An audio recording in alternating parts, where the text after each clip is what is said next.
Alright, hey guys, welcome back to my new video.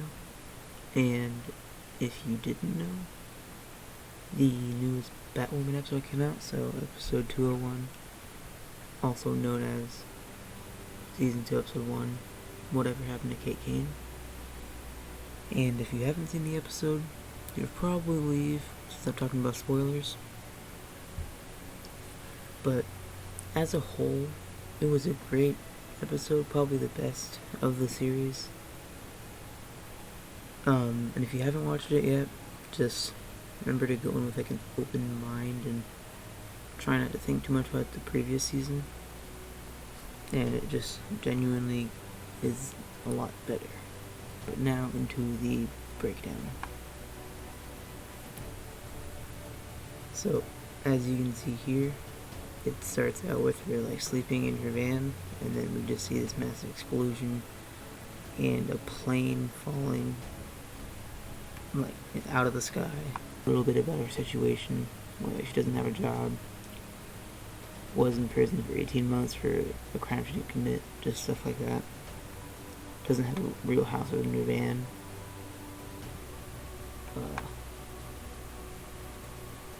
And we also get to see some more of Tommy Elliott being Bruce Wayne, and he is like the villain of the week, I guess.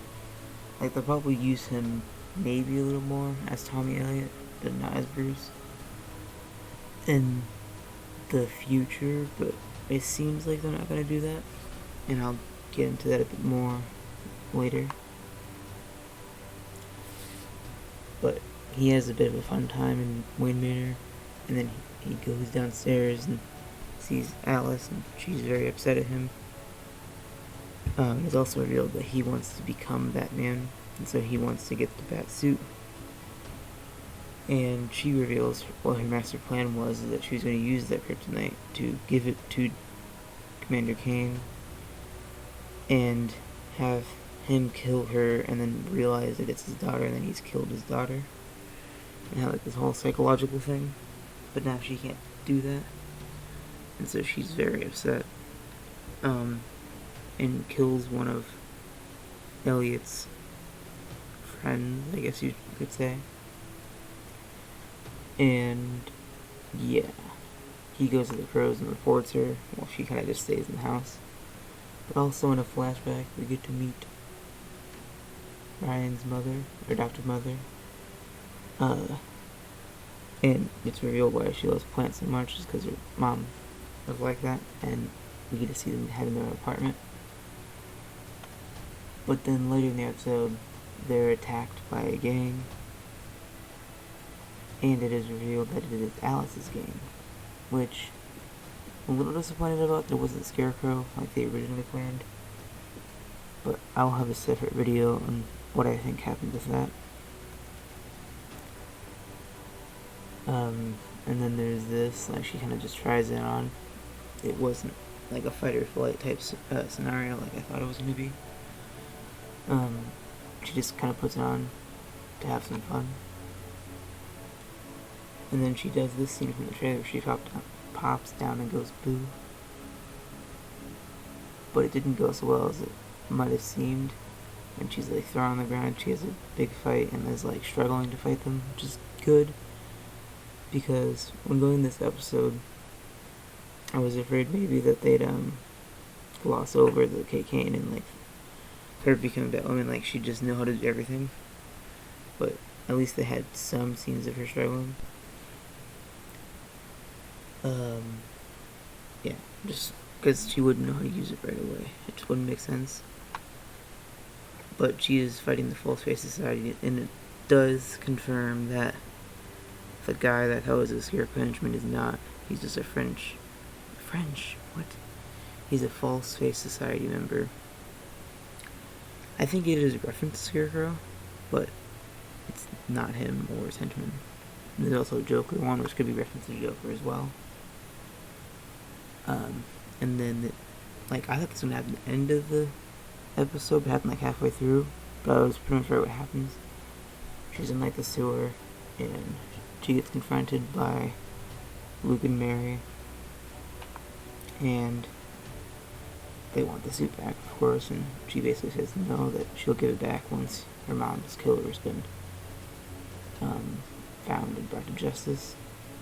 And then she kind of just zips out of there. And then we see a scene where I thought this was Sophie holding the gun, but it's actually Commander Kane. And this is when he realizes that his daughter is Batwoman. Because Alice tells him to. And we get to see some more Bruce pretending to be Bruce with Luke, which I was right about this as well. Yeah, just pretending to be Bruce. But Julia is able to see through his disguise and out him. But before they can stop him, he sees the GPS tracker on the Batwoman suit. And so he blows open the wall and discovers the Batmobile, which I was also wrong about this. Because if you saw my video, I thought that he brought this in, but no, he actually found it. And he takes it and goes after Ryan. As you can see here, and they have a bit of a chase scene. It doesn't last too long, but he shoots a couple missiles, but misses. And then they have, like, their final fight, and he has a gun loaded with a kryptonite bullet. And he shoots her, and she seems to just shrug it off, and, like, ends up defeating him.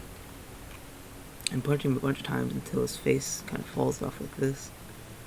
Which reminded me of Gotham, if you've seen it, where Jerome's face gets punched off. But it was a little gruesome, but looked kind of cool. And he's sent back to Arkham. And Sophie receives, like, the last will type thing that was in her vault, which I was right about that. She gets emotional from it. And then Commander Kane goes to the Bat Signal and tries one last hope to see if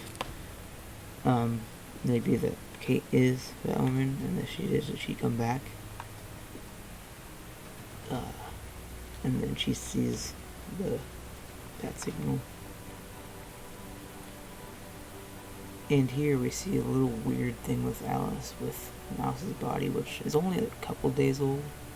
Like, I think like 2 or 3. But still, it's a little weird. But then a paper airplane is thrown from the ceiling, and she grabs it, and it says, "Consider us even from Sophia," which is furthermore setting up more Sophia stuff. And then the cliffhanger thing is showing her wound, which looks to be like kryptonite poisoning, which is very interesting, and we'll have to see what that will be about. But as a whole, it's a great episode. I think it's like a 9 out of 10 in my opinion, when most of that one episode was like 4 out of 6. I am disappointed there's no Scarecrow. And I'm kind of disappointed how they dealt with Tommy. I feel like they should have had him longer, but I get why they did it, because he's not as important to the show now that Kate Kane's not there. So they gave him 1 episode instead of a couple. But he was still pretty good, and yeah, it's considered, in my opinion, like the villain of the week in this episode. And makes me look forward to the next episode, because I was worried, because I'm looking forward to the new season, but I was worried about this episode, like, that they might not do a good job introducing Ryan. But they did a really good job. I think the whole plane thing was genius. But I just can't wait to see what they do next. But that is it for today's video. I hope you guys enjoy it. Goodbye.